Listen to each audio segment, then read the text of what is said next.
Hey ladies, welcome to episode 19 of the Health, Life, and More podcast for women with me, your host, Jennifer D'Amato. Today, I'm talking about that answer that we always give. How are you doing? Oh, I'm fine. But what if we're not fine?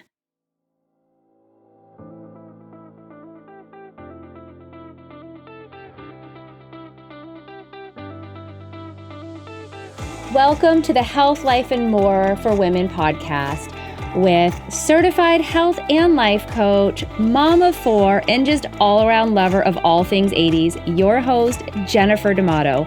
Buckle in, let's get started. All right, ladies, so the reality is we've been on both sides of that conversation, right? You've been the girl who's asked the friend, hey, how are you doing? And you've also been the girl who's responded with, fine, but you're not fine. You're not fine at all. The answer really is, I'm overwhelmed. I'm completely stressed out to my max right now. I'm sad. I'm feeling lonely. I'm frustrated with everything and everyone around me. You're not fine. But we have this compulsion almost just to answer, I'm fine. Now, I'm not talking about when a total stranger that you bump into somewhere asks you this question, or the clerk at the grocery store.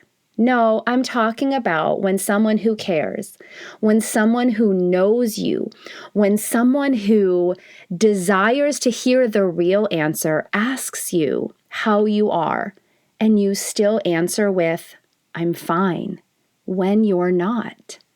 I have a couple beliefs about why we do this, why we answer with, I'm fine. The first one is, we're simply afraid. We have this fear of someone judging us if we're truly honest in answering how we're feeling. I mean, picture that moment. You know, your dear friend comes up to you, maybe you run into each other somewhere, and you are just having just the worst time, not just the worst day, but you've had day after day where it's not going well. Maybe you're even feeling some anxiety or depression. And she asks you, hey, how are you doing? And you answer with the truth. And you say, I'm feeling really anxious and overwhelmed right now. Or I'm feeling kind of depressed about the state of my life right now. You are afraid of her response. You're afraid of judgment or the shock even that you'll see on her face when you answer in truth. So that fear of her response stops you from answering the truth. And you hide behind, I'm fine. Sometimes that fear is rooted in the fact that if you say it out loud, then you have to accept you're not fine. You're not feeling fine. And maybe you have to accept that you haven't been feeling fine for a long time.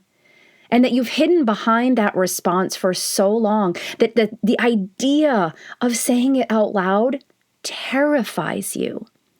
We're so afraid not to be fine.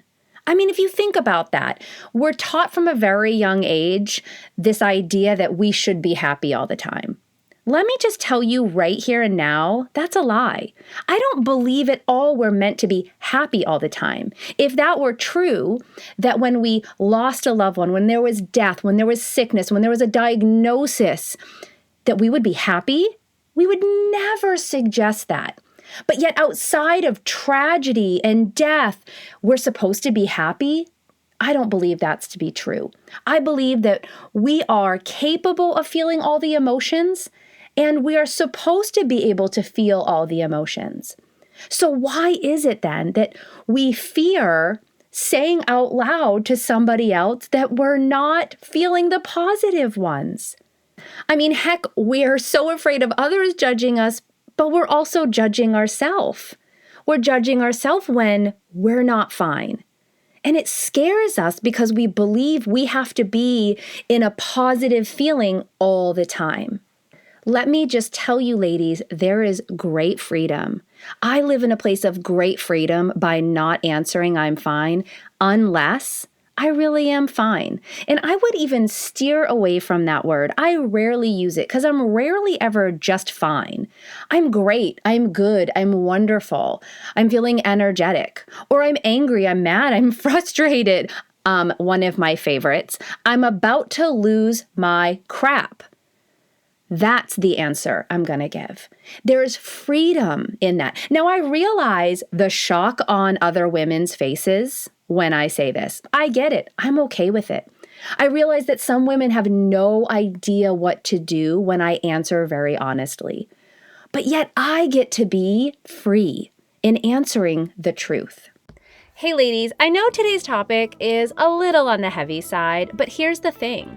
The work I do, I have to address the thoughts in our head along with our physical health. If we address both of those, we truly do get to step into living our best life. All right, let's step into my second belief about why we answer that we're fine when we're really not. So the second belief I have about why we answer this way, why we say we're fine when we're not, is because we believe that the person asking doesn't really want to know. You've had that thought. I know I've had that thought. And I'm not saying that this belief, this thought, doesn't have some validation, right?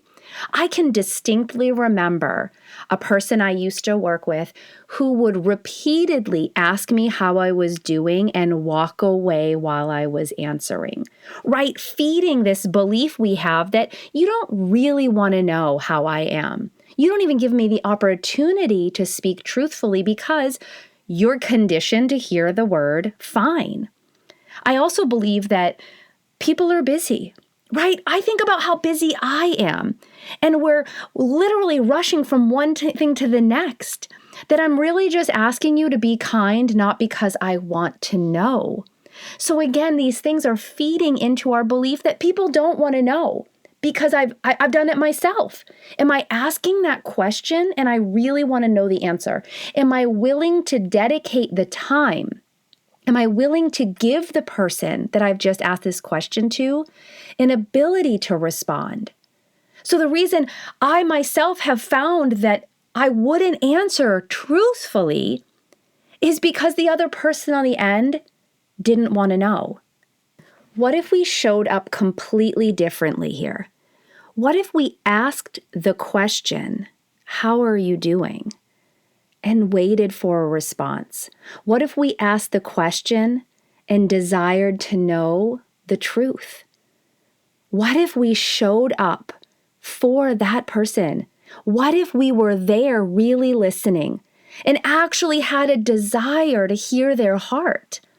Imagine what would happen. Now, I'm not saying that you don't ask people how they're doing, if you don't have the time to devote to it.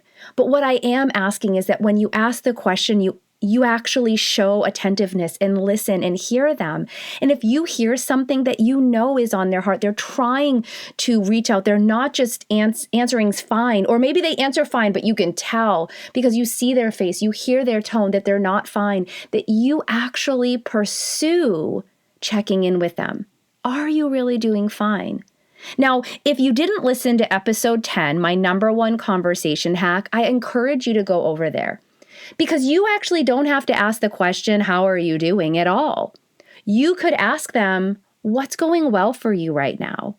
You could ask them, "Hey, are you struggling with anything?"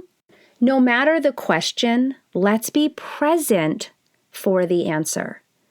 Because that's what we want from others, is we want them to be present for the answer. So we no longer are stuck with this compulsion to answer fine when we're not fine. Now do me a favor.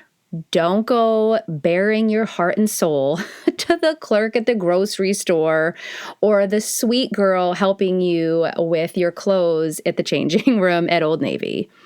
This is really meant for those who you trust, those who you have relationship with. You don't have to be fine anymore.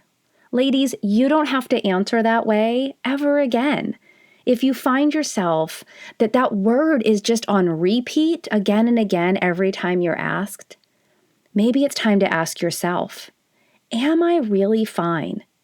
And if the answer is no, let's get some words to it. What am I feeling then? Am I feeling great and wonderful and heaps of gratitude? Or am I feeling anxiety and depression and I'm feeling overwhelmed? And depending on that answer, needs to lead you somewhere else. If you're feeling gratitude, if you're feeling wonderful and happy and great, then maybe you need to document that and put that down somewhere. We have all these icky Facebook posts. Let's put one out there that makes people happy. But if it's the opposite, if you're feeling anxious and you're feeling overwhelmed and you're feeling depressed, it's okay to reach out for help. It's okay to find a resource. It's okay to find a support group. It's okay to find a coach or a therapist today. Ladies, I hope you know if we ever end up meeting somewhere, or if we hop on a call, that when I ask the question, "How are you doing?" I am truly and wholeheartedly interested in your response. Thanks for tuning in to this episode of the podcast. Until next week. Hey ladies, want to connect with me outside of this podcast? Come follow along on Instagram at Jennifer_health coach for life. That's Jennifer_health coach 4 life. You can also connect with me on Facebook. Just search Jennifer Coach 4 life. I also want to help you take your health, both physical and mental, to the next level. I want you to feel empowered. I want you to reclaim your body's intuition. If that's for you and you're ready for support and accountability like you've never had before, then why not book a free consultation with me by visiting my website, www.healthcoach4life.com. That's www.healthcoach4life.com/request session. I've also made it really easy by including a link in the show notes below. For any questions about the podcast or to submit a question or topic you would like discussed here, you can email me at jenniferdamatopodcast@gmail.com.